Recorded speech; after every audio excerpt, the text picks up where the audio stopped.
Hello అండి. ఎలా ఉన్నారండి అందరూ? బాగున్నారా? మీరంతా బాగుండాలని మనస్ఫూర్తిగా దేవుడిని కోరుకుంటున్నాను. నా వీడియోస్ చూస్తూ ఛానల్‌ని సపోర్ట్ చేస్తున్న ప్రతి ఒక్కరికి పేరు పేరున కృతజ్ఞతలైతే చెప్పుకుంటున్నానండి. చల్లని సాయంత్రం వేళ అయితే నా పనులు చల్లగా అయితే స్టార్ట్ చేశానండి. చాలా రోజుల తర్వాత అయితే వాతావరణం చాలా చల్లగా అనిపించింది. మనసుకైతే చాలా ప్రశాంతంగా అయితే పనులు చేసుకోవాలనిపించింది. మాది అసలే పల్లెటూరు వాతావరణం కదండీ! 4 చినుకులు అలా పడ్డాయో లేదో ప్రకృతి అంతా ఒక్కసారిగా పులకించిపోయిందండి. ఎక్కడ చూసినా గానీ పచ్చదనమే. ఏదో 4 చినుకులు అలా పడుతున్నాయి, మానుతున్నాయి, పడుతున్నాయి, మానుతున్నాయి. కానీ వర్షమైతే మొన్న ఒక్కసారిగా పట్టుకొని ఒక దుక్కు పైనే వర్షమైతే వచ్చేసిందండి. ఇప్పటి వరకు భూమి అంతా చల్లబడినట్టు అనిపించలేదు గానీ, ఈ వర్షానికి మాత్రం భూమి ఒక్కసారిగా చల్లబడిపోయింది. ఇక ఎంతైనా మరి జూన్ నెల లాస్ట్‌కి వచ్చేసాం గదండీ! అన్నట్టు మర్చిపోయానండి. ఒక నెల గడిస్తే ఒక యుగం గడిచినట్టే అనిపిస్తుందండి నాకైతే. అంటే చూడ్డానికేమో నెల ఇలా ఎళ్లి అలా వచ్చేస్తుంది. కానీ ఒక నెలలో నుంచి ఇంకొక నెలలోకి మనం ఇలా ఆయురారోగ్యాలతోటి ప్రశాంతంగా మనం వెళ్ళాలంటే చాలా అదృష్టం అయితే మనకు ఉండాలి కదండీ! ఇక ఒక నెల గడుస్తున్న కొద్దీ దేవునికైతే థ్యాంక్స్ చెప్పుకుంటాను. అలాగే ఒక రోజు గడిచినా గానీ మనం థ్యాంక్స్ చెప్పుకోవాలండి తప్పనిసరిగా. ఎందుకంటే ఈరోజు ఇలా ఉన్నాం, రేపు ఎలా ఉంటామో, ఈ నెలలో ఇలా ఉన్నాము, ఎన్నో కష్ట సుఖాలతోటి మరలా వచ్చే నెలలో ఇలా కొద్దిగా అయినా కష్టాలు తగ్గించి కాస్తంత నెమ్మది కలగజేయమని దేవుడినైతే మనస్ఫూర్తిగా కోరుకుంటూ కొత్త నెలలోకైతే మరి చెప్పుకోవాలి కానండి. మనకి వెనకాల గడిచిపోయిన రోజులుంటాయి చూడండి, అవి చాలా అమూల్యమైనవి. వాటిని మనం తిరిగి తీసుకుని రాలేము, మరలా ఆ రోజుల్లోకి కూడా మనం వెళ్ళలేము. గడిచిన ప్రతి సెకను చాలా ఇంపార్టెంటు. అలాంటిది సంవత్సరాలు ఎన్నో గడిచిపోయి మనం ఇలా ముందుకైతే వచ్చేసాము. గడిచిపోయిన పాత రోజులన్నా, ఇప్పుడు ప్రజెంట్ ఉన్న ఈ రోజులన్నా నేను చాలా ఇష్టపడతానండి. ముందొచ్చే రోజులకైతే చాలా భయపడతాను. అదేంటోనండి నాకు తెలీదు. నాకు ఊహ తెలిసినప్పటి నుంచి కూడా కొత్త సంవత్సరం వస్తుందంటే అందరికీ చాలా హ్యాపీనెస్. కానీ నాకు మాత్రం అదొక రకమైన దిగులుగా అనిపిస్తుంది. ఈ పాత సంవత్సరంలో ఎన్నో మనం సంతోషాలను చూసాము. ఎన్నో అచీవ్‌మెంట్స్ ఎన్నో అయితే చూసుంటాం కదండీ! రాబోయే కొత్త సంవత్సరంలో అయినా, కొత్త నెలలో అయినా ఎలా ఉంటుందో ఏంటో అని నాకైతే ఒక రకంగా దిగులుగానే ఉంటుంది. సంతోషం కన్నా ఎక్కువ నాకు దిగులుగానే ఉంటుందండి. సంవత్సరం మారినా, నెల మారినా గానీ ఇక మధ్యలోకి వెళ్ళిపోయి ఇక కొన్ని వాటికి అలవాటు పడిపోతాం కదండీ! ఇక అప్పుడు మర్చిపోతానన్నమాట. ఇంకా నా మాటలకేముంది గానండి, నా పనుల్లోకైతే వెళ్ళిపోతున్నాను. పనులైతే నేను సాయంత్రం నుంచి మొదలుపెట్టేశాను. అయితే పొద్దున పనులన్నీ ఎగ్గొట్టేసావా అని మీరు అనుకుంటున్నారా? పొద్దున పనులన్నీ కూడా చేసుకున్నాను గానీ, నేను సాయంత్రం పూటైతే వీడియో తీసుకున్నాను. ఎందుకంటే క్లైమేట్ చాలా బాగుంది. చాలా చల్లగా అనిపించింది. ఆ రోజైతే ఆదివారం అండి. ఇక ఆదివారం హడావిడిగా ఉంటుంది కదా! ఇక పొద్దున్నే నేను వీడియో తీయడానికి ఆదివారం అవ్వట్లేదు. ఇక అందుకని సాయంత్రం అయినా తీసుకుందామని సాయంత్రం నుంచి ఇక నా పనులైతే మొదటగా తుడుచుకోవడమే కదండీ! పొద్దున్నైనా, సాయంత్రం అయినా నీట్‌గా వాకిలంతా తుడిచాను. అస్సలే వర్షం వచ్చింది కదండీ! ఎక్కడ లేని తుక్కు అంతా కూడా పడిపోయింది. ఇక మా పక్కింటి వాళ్ళకైతే మేకలున్నాయండి. డైలీ ఇవి పొలం వెళ్తాయి. మరలా తిరిగి ఇంటికొచ్చేస్తాయి. వేసవికాలమేమో ఆ ఎండలకి తట్టుకోలేక ఎక్కడ చెట్లుంటే అక్కడికే వెళ్ళి కూర్చోవాలనిపిస్తుంది గదండీ! మేము కూడా అంతేనండి. ఇంటి ముందున్న మామిడి చెట్టు ఎంతో చల్లగా అనిపించేది. కానీ ఈ వర్షానికైతే దాని నుంచి వచ్చే ఆకులన్నీ కూడా కుప్పలాగా పడుంటున్నాయి. మరప్పుడు కావాలనుకున్నప్పుడు ఇప్పుడు భరించేయాలి గదండీ! ఇక పొద్దున్నే సాయంత్రం అయినా గానీ ఆ పనైతే సరిపోతుంది. ఈ వర్షం వస్తే చాలు ఎక్కడ లేని చెత్త అంతా పేరుకుపోయినట్టు అయిపోతుందండి. ఈ వర్షాకాలం మధ్యలోకొస్తేనే గానీ మరి ఈ చెత్త ఎక్కడి నుంచి వస్తుందో తెలీదు. వచ్చేస్తది. అలా మధ్యలోకొస్తే ఎక్కడివక్కడ శుభ్రాలయిపోతాయి. పరిసరాలన్నీ కూడా చాలా నీట్‌గా అయిపోతాయి. తర్వాత మనం చేసుకోవాలన్నా గానీ ఏమీ పెద్ద చిరాకుగా అనిపించదు గానీ, ఫస్ట్ నుంచి వచ్చే వానుంటది చూడండి, ఆ వానకైతే చాలా ఇబ్బందిగా అనిపిస్తుంది. ఎందుకంటే మామిడి చెట్టు మా ఇల్లు దాటిపోయే ఉందండి. ఇంటి సగం పైభాగానికి అదే కప్పేసుకొని ఉంది. మరి ఆకులన్నీ కూడా పైనుంటాయి కదా! ఇక వేసవికాలం మరి చల్లగా ఉంటుందని కొబ్బరాకులు ఇవన్నీ వేస్తూ ఉంటాము. వాటి నుంచి వచ్చే ఆ తుక్కంతా కూడా కింద పడిపోయి చాలా ఇదిగానే ఉంటుంది. ఇక పెంకుటిల్లనే కాదండి, డాబా ఇళ్ళైనా సరే ఫస్ట్‌లో వచ్చే వర్షానికైతే చాలా ఇబ్బందిగా అనిపిస్తది. అదంతా నీట్‌గా అయ్యేసరికి నడి వానాకాలం రావాలన్నమాట. అంటే వానల మధ్య కాలంలోకి వెళ్ళిపోవాలి మనము. అప్పుడంతా కూడా నీట్ అయిపోతుంది.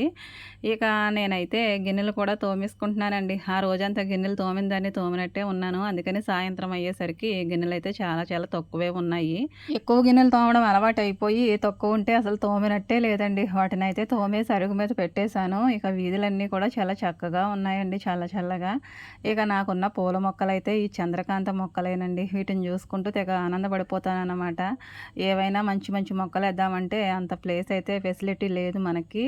తర్వాత ట్రై చేద్దామని ఇక అలాగే మొక్కల మీద ఎంత ఇష్టం ఉన్నా కానీ వీటిని చూసుకుంటూ అలాగే మురిసిపోతూ ఉంటాను. నాకు కూడా ఒక టైం వస్తుంది కదా, అప్పుడు వేసుకుందాంలే అనుకుంటానండి ప్రతిసారిని. ఆ టైం ఎప్పుడొస్తుందో తెలియదు. మరీ విడ్డూరం కాకపోతే నాగమణి, మొక్కలు వేసుకోవడానికి కూడా టైం రావాలా నీకు అని మీరు అనుకుంటున్నారా? అనుకోకుండా ఎలా ఉండమంటావు మరి అని అంటున్నారా? ఎందుకంటే మరి ఇల్లు పర్మనెంట్ అనుకోండి, మనకి ఎక్కడ ఏ మొక్క పెట్టుకోవాలో అక్కడ పర్మనెంట్గా అలా పెట్టేసుకోవడానికి ఉంటుంది. మరి ఇల్లు తీసేసే ఇల్లు కాబట్టి నాకు మొక్కలు పెట్టి మరలా వాటిని తీసేయడానికి అస్సలు ప్రాణం ఒప్పదు. చాలా బాధపడాలండి. అంత బాధపడే కన్నా వాటిని పెట్టకుండా ఉండడమే మంచిదనేసి నేను ఏ మొక్కలు కూడా అంటే పర్మనెంట్గా ఉండే గులాబీ మొక్కలు అలాంటివి పెంచడానికైతే ఇష్టపడటం లేదు. మొక్కలంటే ఎంత ప్రేమ ఉన్నా కానీ వాటిని తిరిగి మరలా పీకి వేయవలసి వస్తుంది చూడండి, అప్పుడు చాలా బాధపడాలి. ఆ బాధ అయితే నా వల్ల కాదు. ఇప్పుడు మనం వేయకుండా ఉండడమే మంచిది అనిపిస్తుంది. ఏ మొక్కనైనా పెట్టడానికి ఎంత ఇష్టపడతానో మరలా దాన్ని తిరిగి తీసేయడానికి కూడా అంత చాలా బాధపడతానండి. కానీ మరి ఒక్కొక్క మొక్క పెట్టాలి, తీసేయాలి కదా పాదులు అలాంటివి.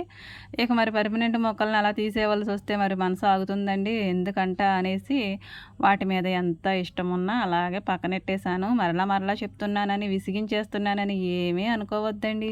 పాదులు వంగ మొక్కలు ఇలాంటివి పెట్టుకోవాలని ఉంటుంది, పెడతాను. వానాకాలమే కదండి ఎలాగోను. వాకిలు తుడిచిన వెంటనే కళ్ళాపు వేసేసానండి. అసలే వర్షం వచ్చింది, కళ్ళాపేంటి నీ బొందా అని మీరు అనుకుంటున్నారా? నాకు వర్షం వచ్చి ఆగిపోయిన తర్వాత కళ్ళాపేసి ముగ్గెట్టడం అంటే చాలా ఇష్టం అండి. అందుకని పని కట్టుకుని మరీ తడిగా ఉన్నా కానీ వాకిలంతా కూడా కొన్ని నీళ్లతోనైతే కళ్ళాపైతే చల్లాను. అసలే తడిగా ఉంది కదండి, నీళ్లు చల్లితే ఇంకా తడైపోతుంది. అందుకని గిన్నెలు తోమే వరకు ఆగి ఆ తర్వాత ముగ్గు పెట్టాను అనమాట. అనుకోకుండా పెట్టిన ముగ్గండి ఈరోజు నేను ఊహించుకొని. అంటే ఈ తామర పువ్వు అయితే పెడతాను కానండి, ఉన్నాయి చూడండి రెండు కూడా గొలుసులు అంటారు, గొలుసుల సైడ్ బోర్డర్లు, వీటిని అయితే నేను ఊహించుకుని పెట్టేశాను అనమాట. చాలా చాలా బాగా వచ్చినాయి. అనుకుని పెడితేనే మంచిగా రాదు, అనుకోకుండా పెడితేనే మంచిగా వస్తుంది. మా పాప అయితే తెగ మురిసిపోయిందండి ఆ ముగ్గు చూసుకుని. నాకు కూడా చాలా చాలా నచ్చింది అనమాట. ఏ పని చూసుకున్నా ముగ్గు వైపు చూసుకుంటూనే నడుస్తానండి. నాకు కనుక ముగ్గు నచ్చిందంటే, అదే నచ్చిన ముగ్గేసాను అనుకోండి అటువైపు చూడడానికి చాలా చాలా ఇదిగా అనిపిస్తుంది. ఏదైనా అంతేనండి, మనం చేసిన పని ముందు మనకు నచ్చాలి, తర్వాత ఎదుటి వాళ్ళకి నచ్చుతుంది కదా అని కూడా అనిపిస్తుంది. అలాంటప్పుడు ఫస్ట్ మనం చేసే పని మనకు నచ్చే విధంగా ఉండాలండి. మనకు నచ్చింది అనుకోండి ఆటోమేటిక్గా మన వాళ్ళకి అందరికీ కూడా నచ్చినట్టే. అది మనకే నచ్చకుండా మనమే చూడడానికి ఇబ్బందికరంగా ఉందనుకోండి, ఆ పని ఎదుటి వాళ్ళకి ఎలా నచ్చుతుందంట. ఈ వీడియో తీసేటప్పుడైనా చేసేటప్పుడైనా నేను కూడా అలాగే అనుకుంటానండి. ఇది ముందు నాకు నచ్చాలి, నాకు నచ్చితేనే కదండి మీకు కూడా నచ్చుతుంది అనిపిస్తుంది.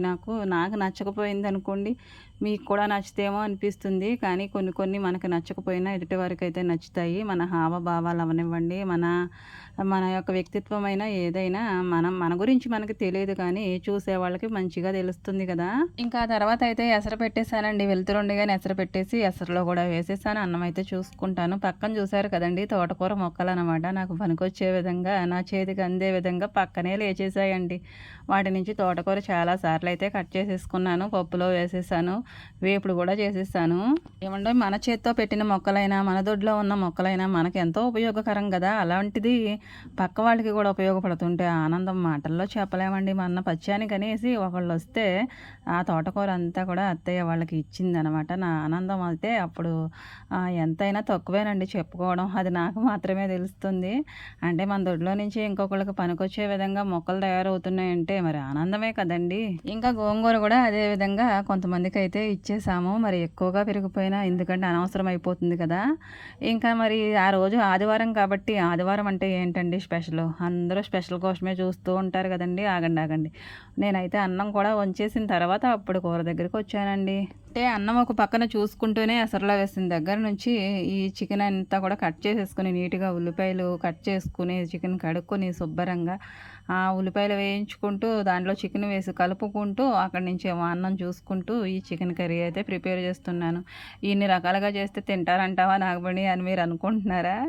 ఖచ్చితంగా తింటారండి. ఏవండీ బాగుండేలాగానే చేసుకుంటాం కదండీ! ఎన్ని పనులు చేసినా గానీ, ఒక్కోసారి అయితే మర్చిపోయినప్పుడు అడుగు పట్టేస్తది. ఏం చేస్తామండి అలాంటప్పుడు చాలా బాధగా అనిపిస్తుంది. అన్నం చిమిడిపోద్దేమో అని అక్కడే ఉన్నామనుకోండి, మరి ఈ పని లేట్ అయిపోతుంది. ఇక్కడే ఉన్నామనుకోండి అన్నం చిమిడిపోతుంది. 2 కవర్ చేసుకోవాలా, అటు ఇటు తిరగాలి కదండీ మరి. మనకి 2 చేతులుంటాయి, 2 కాళ్ళుంటాయి కానీ చక్కబెట్టేవి మాత్రం చాలా పనులుంటాయండి. అదేనండి మానవ మెదడనేది. మన మెదడు ఎంత చురుగ్గా పనిచేస్తేనే అన్ని పనులు తలకో చేత్తోటి చేసేసినట్టు చేసేసుకోగలమనమాట. 2 చేతులుంటాయి కానీ ఇంటిడి పని అలా చేసేస్తున్నామంటే మన మైండ్ ఎంత చురుగ్గా పనిచేస్తే మనం అంత చురుగ్గా పనులు చేసుకోగలము. ఒక్కోసారి పాపం పిచ్చి మైండ్ మర్చిపోతూ ఉంటుంది. అలాంటప్పుడే అడుగు పట్టేయడాలు, అన్నం చిమిడిపోవడాలు, పాలు పొంగిపోవడాలు అలాంటివి జరుగుతూ ఉంటాయి. ఎప్పుడన్నా జరుగుద్దండి కూర అడుగు పట్టేయడం. నాకు పద్దాక అయితే ఎప్పుడూ జరగలేదు. అన్నం మాత్రం అంతమాను చిమిడి చేస్తూనే ఉంటాను. ఇక్కడే కూర్చుని ఉంటానండి. కానీ ఇంకా ఉడకాలి, ఇంకా ఉడకాలని దాన్ని లాస్ట్‌కైతే ఒక్కొక్కసారి చిమిడిపోతుంది అన్నము. అయినా మా వాళ్ళకి మెత్తగా ఉంటేనే ఇష్టంగా తింటారులెండి. ఒక్కోసారి అయితే అందులో వేయవలసింది ఇందులో, ఇందులో వేయవలసింది అందులో 2 పొయ్యిల మీద 2 కూరలు వండుతున్నామనుకోండి, ఒక పక్కన టీ పెట్టి, ఒక పక్కన కూర పెట్టామనుకోండి, ఖచ్చితంగా అందులో వేయవలసింది ఇందులో, ఇందులో వేయవలసింది అందులో వేసేయడం గ్యారంటీ అనమాట. అలాగే చేశానండి నేను కూడా. కూరలో వేయవలసిన ఉప్పు కళ్ళుప్పు ఉంటది చూడండి, అది కూరలో వేసుకుంటాం కదా! పక్కనే ఫ్రై కూడా చేస్తున్నాను. ఆ ఫ్రైలో వేసేసానండి కళ్ళైతే. ఇంకా నయమండి అప్పటికైతే నీరుతో ఉంది చికెన్ అయితే. లేదంటే ఆ కళ్ళు అసలు కరుగుతాయి అంటారా ఫ్రైలోను. అలాగని నీళ్లు పోయలేం కదా! ఇక ఒక్కొక్కసారి పొరపాటు అలా జరిగిపోతూ ఉంటుందండి. ఏదేమైనా ఒక్కోసారి మనం చేసే పనులు మనకి ప్లస్ అవుతాయి, ఒక్కోసారి మైనస్ అవుతాయి. ఇందులో వాటర్ ఉండడం వల్ల నాకైతే సేవ్ అనిపించింది. లేకపోతే ఆ కళ్ళుని కరగబెట్టడానికి కంపల్సరీ నీళ్లు పోయవలసి వచ్చేది. ఇలాంటి మిస్టేక్స్ చేసినప్పుడైతే కొంచెం బాధగా అనిపిస్తుంది. అది పనికి రాకుండా అవుతుందేమో అని. కానీ పనికొచ్చే విధంగా ఉన్నప్పుడు మాత్రం చాలా హ్యాపీగా ఉంటుంది కదండీ! నేను మాత్రమే ఇలా చేయగలను, నాలోనే ఇంత టాలెంట్ ఉందని మనమే మురిసిపోతూ ఉంటాము. కొద్దిగా వాటర్ ఉండబట్టి సరిపోయింది. ఇక దాంట్లోకి నేను ఉప్పు ఎలాగో వేసేసాను కదండీ! కారం వేశాను, మసాలా వేశాను, అల్లం వెల్లుల్లి పేస్ట్ వేశాను, కొత్తిమీర వేశాను, చికెన్ మసాలా కూడా వేశానండి. ఇక చికెన్ ఫ్రై అయితే రెడీ అయిపోయింది. పక్క నుంచేమో చికెన్ కర్రీ కూడా రెడీ అయిపోయిందండి. మరి ఫ్రై అంటే త్వరగా అయిపోతుంది. కర్రీ అంటే కాస్తంత లేట్ అవుతుంది కదండీ! అది దగ్గర పడేసరికి అయితే టైం పడుతుంది. చికెన్ కర్రీ వండడానికి అందరూ తీసుకునే టైం మీద ఒక హాఫ్ అన్ అవర్ నేను ఎక్కువే తీసుకుంటానండి. అంతలా ఉడికించితేనే కానీ నాకు ఉడికినట్టు అనిపించదు. ఇక మా వాళ్ళకి కూడా ఉడకలేదేమో అన్న సందేహం అయితే వచ్చేస్తుంది. ఎందుకంటే అండి మనకు ఉడికిపోయింది అనిపించిన మన వాళ్ళకి కూడా ఉడికింది అనిపించుకోవాలి కదా! అందుకని ఎక్కువగా ఉడికిస్తాననమాట. నేను చికెన్ కర్రీ అవనివ్వండి, ఇంకా వేరే ఏ కూరలైనా సరే ఎక్కువగా ఉడికించేస్తూ ఉంటాను. అందులో ఉన్నవంతా కూడా విటమిన్స్ అన్నీ కూడా పోతాయి. అలాగే కాయగూరల్లో, ఆకుకూరల్లోవి. ఇక ఇందులో వాటి సంగతి అయితే నాకు తెలీదు కానండి. ఈ చికెన్ తినేదే మనము మసాలా ఫ్లేవర్ కోసం, ఇంకా ఇందులో ఉండే మాంసకృతులు ఇవన్నీ మనకు ఎలాగో అందుతాయిలేండి. ఎక్కువ ఉడికించినా, తక్కువ ఉడికించినా. ఇంకా నాన్ వెజ్ మనం తక్కువ ఉడికించితేనే ఇబ్బంది అనమాట. ఇక అందులో కొత్తిమీర వేసేసి ఇంకొక 10 నిమిషాలు అలా పెట్టాను. అది మగ్గేసరికి అంటే దగ్గర పడేసరికి మా వాళ్ళు ఏం చేస్తున్నారో చూద్దామని లోపలికైతే వచ్చాను. హోంవర్కులు చేసుకోవడం ఏదో ఒకటి ఇక ఆటలో పాటలో ఉంటాయి కదండి. స్కూల్స్కి ఎలాగో వెళ్ళిపోతున్నారు.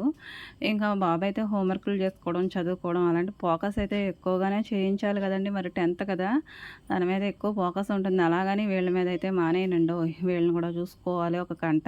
హ్యాపీ పక్కన ఉన్న పాప అయితే మా మేనకోడలండి, చిన్న ఆవిడ. తను కూడా చదువుకుంటుంది. హాస్టల్లో నుంచి వచ్చినప్పుడైతే వీళ్ళు ఏదైనా రాసుకునేటప్పుడు ఏదైనా డౌట్ ఉన్నప్పుడైతే వాళ్ళు చెప్తూ ఉంటారు.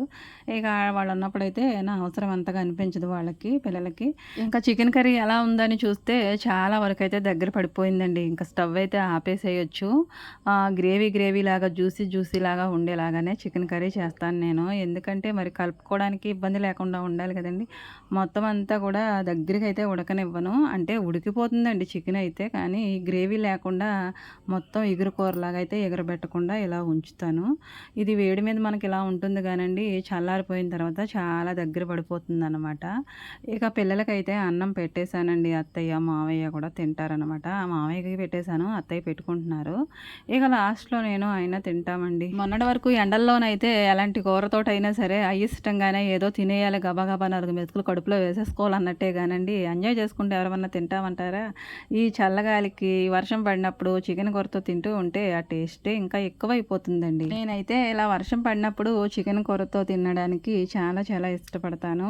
తినేస్తున్నానండి చికెన్ అయితే. మొన్నటి వరకు తినేదాన్ని కాదు. వీడియో అయితే నచ్చితే లైక్ చేయండి. Thank you.